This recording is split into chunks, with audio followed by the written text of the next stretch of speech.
Assalamualaikum warahmatullahi wabarakatuh. Selamat datang di podcast kami. Saya Sri Hidayati, dosen di UIN Jakarta dan juga peneliti di Social Trust Fund UIN Jakarta. Hari ini kita akan berbincang-bincang dengan Associate Professor Minako Sakai, Deputy Head of School and Humanities and Social Sciences, UNSW Canberra, Australia. Selamat siang Bu Minako, apa kabar? Baik, terima kasih Bu. Sudah lama tidak ketemu ya Bu Prof ya? Ya, terima kasih. Gimana kabarnya, sehat? Sehat. Gimana polusi? Sebenarnya ya sedikit ada gangguan. Gangguan? Iya. Ya. Pernafasannya sedikit. Ya, tetapi saya selalu suka ada di Indonesia itu. Oke. Ya.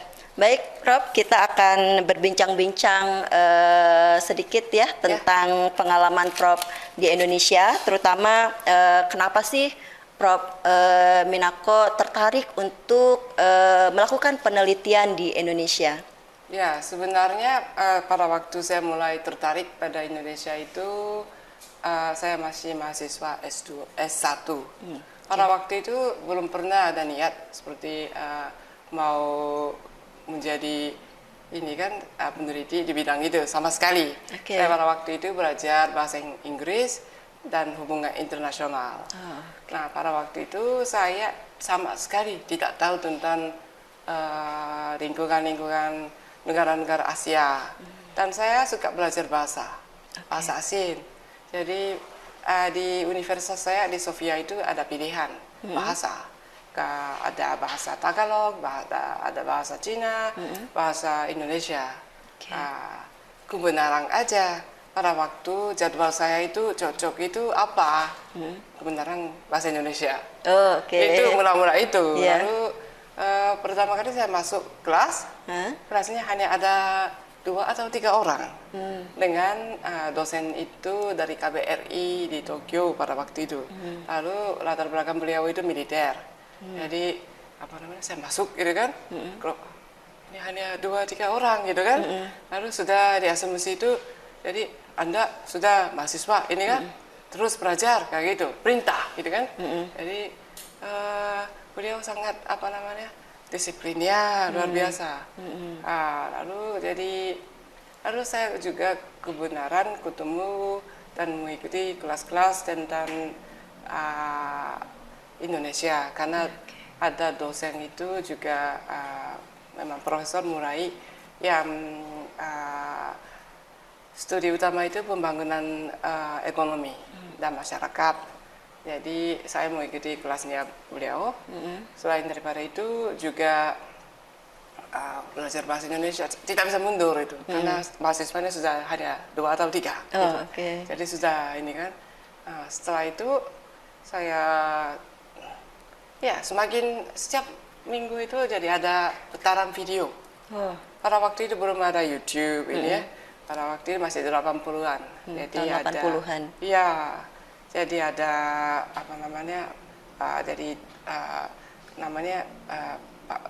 Tauna itu juga membawa video kayak yang film-film yang petarang itu.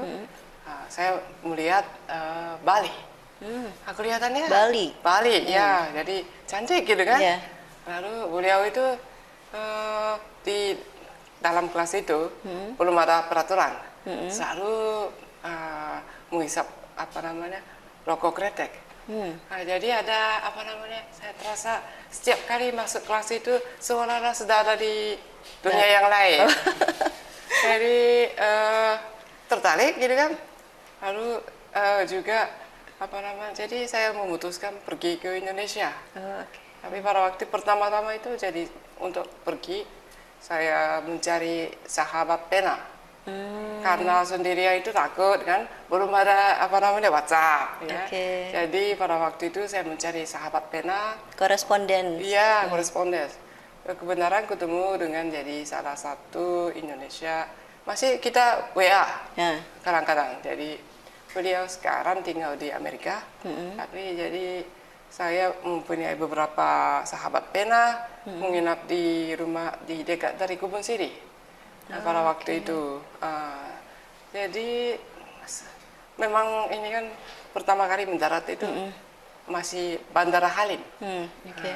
Lalu ada ini kan baunya rokok kretek gitu kan. Eksotik ini kan. Yeah. Ada lagu-lagu dangdut ini kan. Nah, seperti begitu kayaknya ada dunia yang lain gitu kan. Yeah. Jadi saya memang mula-mula itu maunya hubungan internasional, bahasa Inggris. Memang bahasa Inggris saya itu sudah lumayan pada waktu itu, agak bosan. Jadi mau cari yang menarik. Lalu akhirnya jadi ketemunya seperti jodoh gitu kan. Jadi ya ada ini memang menarik gitu kan. Jadi saya memang merasa melanjutkan pada waktu itu jadi dari sana gitu. Dari pertama kali. Tapi saya pertama kali datang ke Indonesia itu tahun 84 ya. 84. Ibu sih belum lahir mungkin. Sudah cukup lama ya? Iya, cukup lama kan. Jadi pada waktu itu. Jadi pada waktu itu saya memang merasa sangat ya merasa ada dunia yang saya tidak tahu dan sangat hubungan ekonomi di antara Jepang dan Indonesia itu sangat dekat.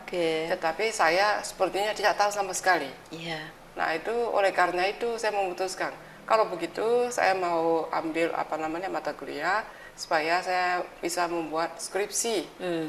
Nah, topik skripsinya saya memang mengambil tentang Indonesia. Waktu itu topik riset tentang Indonesianya fokusnya kemana, Prof? Pada waktu itu Islam. Iya, jadi menurut saya, jadi saya memang dari dulu pertanyaan saya itu, apakah modernisasi atau masa depan ya, yang modern itu seolah-olah kita semua harus menjadi orang Barat. Nah itu, jadi nilai Baratnya harus atau tidak?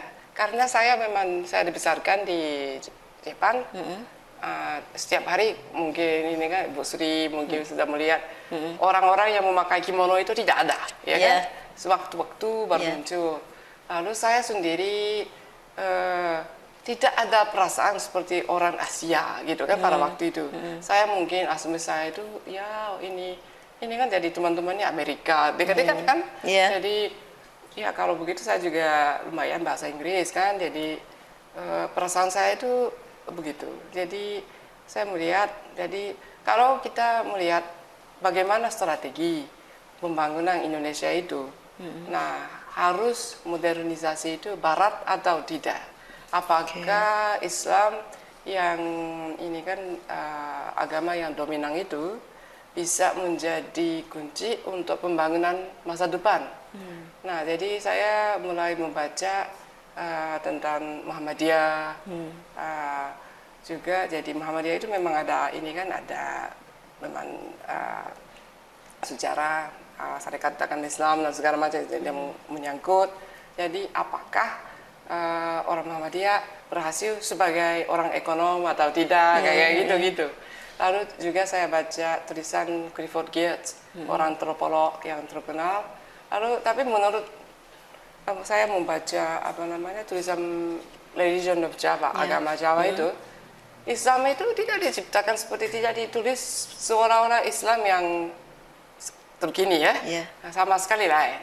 Tapi pada waktu itu memang belum pernah ke Indonesia, baru ini kan lihat. Jadi Islam itu apa sebenarnya? Karena wayang kulit, wayang wong, ini kan Raya Mayana, ini kan Borobudur, ini kan ya ini tidak ada kaitan. Lalu saya baca tulisan-tulisan ini kan Geertz yang agama Jawa, ya agama Mojokerto ini memang yang inti-inti itu. Ya ini ada sajen dikasih, ini kan ada selamatan. Nah ini Islam atau tidak? Saya nggak, jadi bingung-bingung. Tapi kemungkinan ini memberikan mungkin ada di situ, ada kuncinya. Mungkin masa depan Indonesia itu tidak harus seperti yang terjadi di Jepang, mungkin. Dan saya sangat tertarik, dan saya tidak merokok sama sekali, tapi saya sukanya yang harumnya kretek gitu. Lalu dangdut, gitu kan. Lalu ada lagu masih saya simpan gitu, keroncong. Keroncong, Ya. ya. Lalu Sekarang sudah jarang langka. jarang ya, tapi saya masih ada koleksi sebenarnya. Masih bentuknya kaset. Jangan-jangan lebih banyak koleksinya Bu Minako. Pasti Prof. itu. Minako.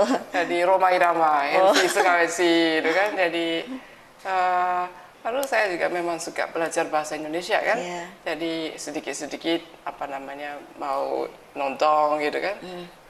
Nah, dari situ Islam itu sebenarnya apa buat Indonesia pertama-tamanya. Oke, ya. Nah, itu tahun 80-an karena belum ada itu. Saya sampai ke mungkin 90-an saya ke UIN. Oke. Sekitar UIN itu mungkin ada mahasiswa dari UIN itu ya. Siswi itu yang memakai jilbab. Ya. Tapi yang lain-lainnya Tidak. sama sekali kan. Ya. Ya seperti begini kan. Ya, Ya. mungkin paling-paling ya. Ya. Jadi ya sejak itu mungkin minat buat saya terhadap Indonesia itu ya Islam itu apa gitu kan. Iya. Bu Minako kan sudah cukup lama ya, dari tahun 84 sampai sekarang tetap melakukan penelitian di Indonesia terutama tentang Islam. Kira-kira ada perubahan nggak menurut pandangan Bu Minako tentang objek studi Bu Minako sendiri tentang Islamnya saat ini, dulu dan sekarang? Ya, saya memang jawaban saya itu memang ada gitu kan. Lalu ada itu karena teori modernisasi itu semakin modern negara itu semakin sedikit pengaruh agama ya. Tetapi Indonesia itu terbalik gini kan, semakin modern aslinya di mana-mana. Maka kita bisa memakai jilbab ya. Nah, seperti begitu. Jadi ini memang misteri ini kan. Ya, jadi negara itu semakin kaya, semakin maju, agama itu semakin kuat. Lalu semakin kuat itu berarti apa? Jadi memang sebagian dari penelitian saya itu juga ada ekonomi syariah, ya kan? Nah, itu juga karena respons terhadap modernisasi Islam di Indonesia, karena Islam itu seolah-olah gerakan politik. Menurut saya tidak. Karena memang ini kan makanan. Dulu tahun 80-an tidak ada orang yang melihat ini ada mereknya halal atau tidak. Sekarang sudah ada, sampai ada undang-undang ini kan. Ini perubahan itu jadi luar biasa, sangat Islam itu menjadi bagian dari masyarakat Indonesia. Dan menurut saya ini memang menunjukkan ada jawaban kan pertanyaan saya pertama, apakah modernisasi kemajuan itu, modernity itu sepertinya jadi tidak berarti menjadi orang barat ini kan. Ya, di situ menarik itu. Jadi ya terus menerus saya melakukan riset. Jadi tadi menarik Bu Prof. Minako bahwa tadi kan orang semakin banyak perempuan Muslim yang menggunakan jilbab ya. Tadi karena pengaruh modernisasi teknologi ataupun misalnya karena tadi ada AC ya, lebih AC. Adem, terus jadi lebih nyaman pakai jilbab ya atau pakai penutup kepala gitu. Itu agak sedikit beda sih dengan banyak pendapat-pendapat lain atau pandangan lain tentang kenapa penggunaan hijab atau jilbab itu semakin banyak gitu. Nah, dan ada fenomena lain lagi mungkin yang sedikit beda dari pandangan umum yang Bu Minako temukan tentang fenomena terutama tentang perempuan ya. Tadi kan kaitannya mungkin penggunaan jilbab perempuan karena tadi gitu. Jadi riset saya tentang perempuan itu boleh dikatakan mungkin 8 tahunan mungkin, tetapi sebelumnya saya memang melakukan riset tentang orang Gemai yang berdomisili di daerah Sumatera Selatan, dan saya memang melihat itu bagaimana Islam menyebar, proses menyebar ya, dan bagaimana memberikan pengaruh terhadap daerah dataran tinggi di Sumatera Selatan pada waktu itu. Lalu sekarang tapi jumlah penduduk yang berdomisili di perkotaan gitu lebih banyak gitu kan. Jadi semakin banyak memang orang memakai jilbab misalnya perempuan. Jadi minat saya juga ini ada alasan praktik, seperti saya tidak ada waktu untuk menghabiskan 1 minggu untuk pulang mudik ke kampung saya di Sumatera Selatan. Tapi sekarang yang penting Islam itu Islam perkotaan. Jadi di situ saya mau melihat itu Islam perkotaan itu perkembangannya bagaimana. Saya melihat itu ekonomi syariah. Karena banyak orang itu terus terang ada banyak yang pengamat gerakan-gerakan politik Islam. Jadi saya melihat itu, tapi politik Islam itu pas kampanye muncul, ya kan. Tetapi kalau tidak ada pemilu, kemungkinan tidak begitu. Jadi, tapi selain daripada itu, tetap ada itu. Jadi pernah saya membawa coklat dari Australia. Kira-kira mungkin 15 tahun yang lalu mungkin. Lalu ada orang yang mulai melihat itu. Ini merek ini ada halal atau tidak itu kan, sertifikat itu. Nah dulu tak pernah. Kalau saya membawa coklat dari Australia, semua orang langsung makan. Tapi rata-rata ini kan dari sekarang dicek dulu halal apa tidak. Ini jadi mulai dari situ. Jadi saya melihat ekonomi syariah, khususnya saya melihat itu mula-mula itu perbankan. Sampai saya pada waktu itu saya sampai ketemu dengan divisi dari ekonomi syariah perbankan itu. Ternyata perbankan itu regulasinya sangat kuat, lalu tidak begitu ada ruang untuk fleksibel. Lalu saya melihat jadi sebenarnya Islam itu menjadi penting di tengah masyarakat kelihatannya seperti jumlah jilbabnya bertambah ini kan. Jadi saya melihat itu mulai BMT. Jadi Baitul Mal Tamil, jadi sebagai instansi keuangan syariah. Lalu saya juga wawancara, saya publikasi sampai ada buku itu kan. Penggiat Islam itu menonjol bahwa memang Islam itu juga digunakan untuk transaksi sehari-hari. Dari situ saya melihat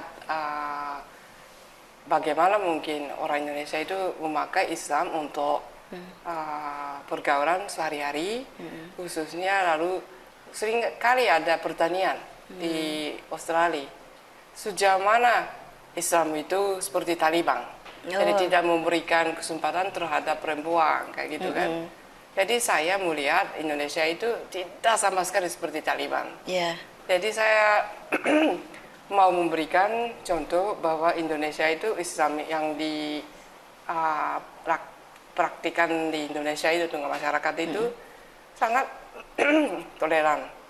Lalu sejauh mana jadi nilai-nilai Islam itu bisa membantu perempuan yang bekerja sebagai pedagang kecil ya. Dari situ saya ketemunya melihat sejauh mana Islam itu bisa membantu gitu kan. Jadi buku yang baru diterbitkan, buku yang ditulis bareng dengan Bu Amel ya, Profesor Amelia Fauzia, itu juga jadi kita melihat contoh-contoh tokoh ini kan wanita dari agama Islam yang memberikan inspirasi, juga menjadi contoh atau bisa ditiru gitu kan. Jadi istri Nabi Muhammad itu Khadijah dan Aisyah itu di situ. Jadi sejauh mana mungkin ada kaitannya. Jadi ini kan kembali ke pertanyaan yang pertama, apa yang menjadi kunci untuk modernity, lalu nilai-nilai lokal. Dan saya mau melihat itu ya kemungkinan untuk kelas menengah sekarang jadi Islam itu sangat penting. Bisa dikatakan Islam itu bisa memberikan motivasi, bisa membantu perempuan, juga bisa memberikan motivasi ya. Ya. Jadi hal-hal seperti begitu membuat saya sangat tertarik untuk melihat dampak dari Islam yang menjadi bagian sangat penting untuk kemasyarakatan Indonesia yang dominannya agama Islam itu. Jadi bukan selalu saya memikirkan tentang perempuan, tetapi ini memang contoh dari proses Islamisasi. Bagaimana mungkin Islam itu menyebar di Indonesia dan bagaimana mungkin dampaknya. Nah, seperti begitu. Oke. Jadi riset Bu Minako saat ini boleh tahu fokusnya lebih banyak ke Islam dan perempuannya atau yang lainnya juga? Ya. Saya memang melihat perempuan itu memang sebagian dari kalangan masyarakat yang membutuh pertolongan ya, supaya mereka itu bisa maju gitu kan. Jadi saya ada riset tentang misalnya Habib Rahman Shirazi, karena beliau itu memang menulis novel-novel yang memberikan motivasi terhadap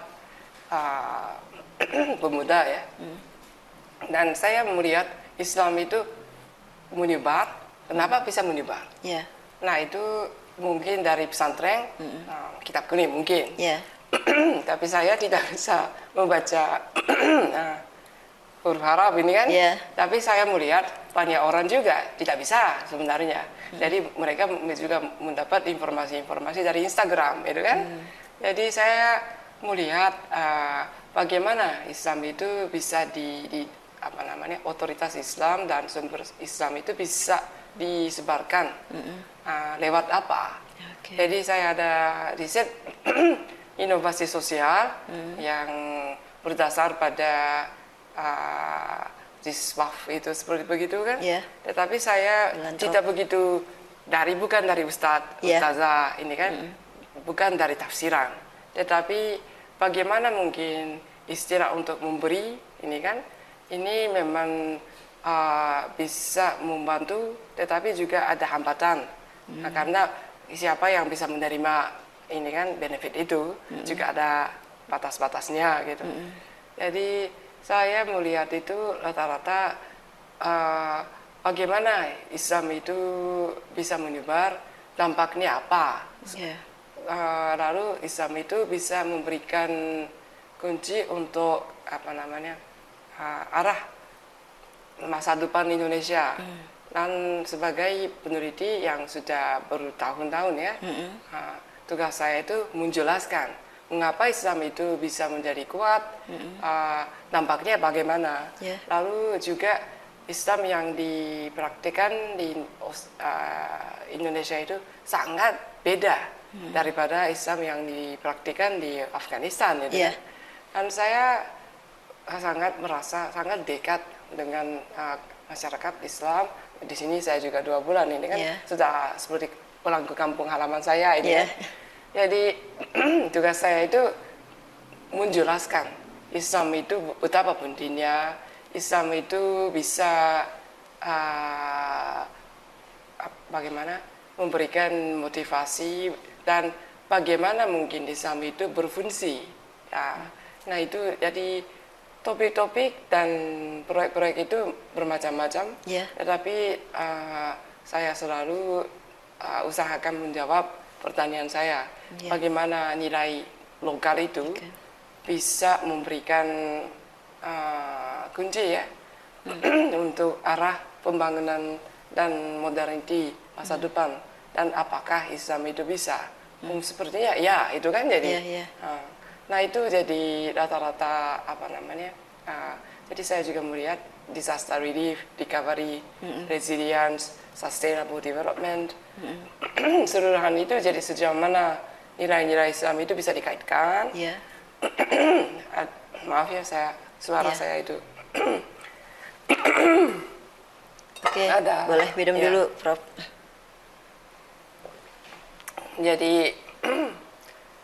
saya juga melihat sejauh mana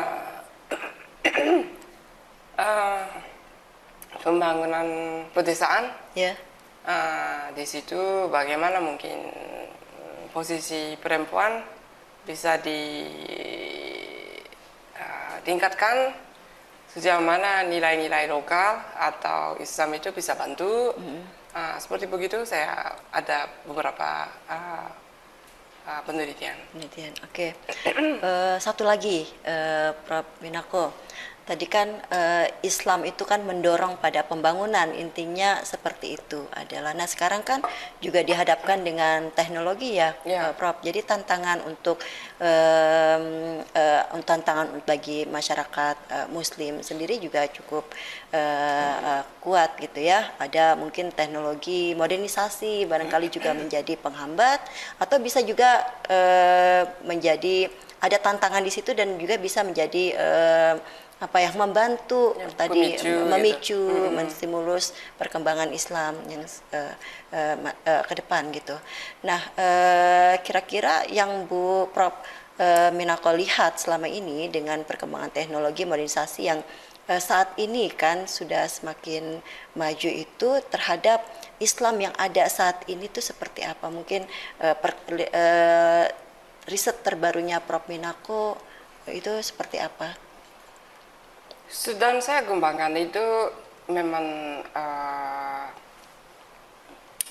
Islam, dan sejauh mana jadi Islam itu bisa menjadi gerakan sosial untuk mengatasi masalah-masalah terkini ini kan. Jadi misalnya termasuk kemiskinan atau inequality ini kan. Jadi saya tidak approach dari tafsiran itu, tetapi sejauh mana mungkin saya ada cita-cita untuk menilai beberapa dimensi gerakan-gerakan sosial yang ada kaitan dengan filantropi Islam yang bisa memberikan contoh. Ini kan ini upaya dari masyarakat Islam kira-kira 30 tahun 40 tahun ini, sejauh mana jadi nilai-nilai itu membuat gerakannya, dan sejauh mana gerakan itu sudah berhasil, dan hambatannya apa gitu kan. Dan menurut saya kata kunci itu kapan konsep ini umat ini kan. Jadi konsep umat itu kadang-kadang dipakai untuk komunitas tertentu. Ini komunitas tertentu itu desa saya atau kelurahan saya sampai Palestina gitu kan. Jadi bagaimana ya konsep-konsep yang umat ini ya bisa digunakan dan untuk kebaikan masa depan. Dan itu kira-kira pikiran besar itu konsepnya seperti begitu. Dan saya mau melihat beberapa contoh dari beberapa instansi di Indonesia. Nah, itu mungkin kira-kira dalam 2 tahun ini saya mau melakukan salah satu proyek itu. Demikian bincang-bincang dengan Prof Minako hari ini. Banyak sekali hasil penelitian beliau yang bisa kita baca dan sudah dipublikasikan, dan mudah-mudahan ini juga bisa menjadi inspirasi buat terutama untuk sivitas akademika UIN, mahasiswa ataupun dosen untuk melakukan penelitian terkait dengan isu-isu yang mungkin relevan ya dengan apa yang sudah dilakukan oleh Prof Minako. Oke, selamat siang dan sampai jumpa lagi di podcast UIN selanjutnya. Assalamualaikum warahmatullahi wabarakatuh. Waalaikumsalam. Terima kasih.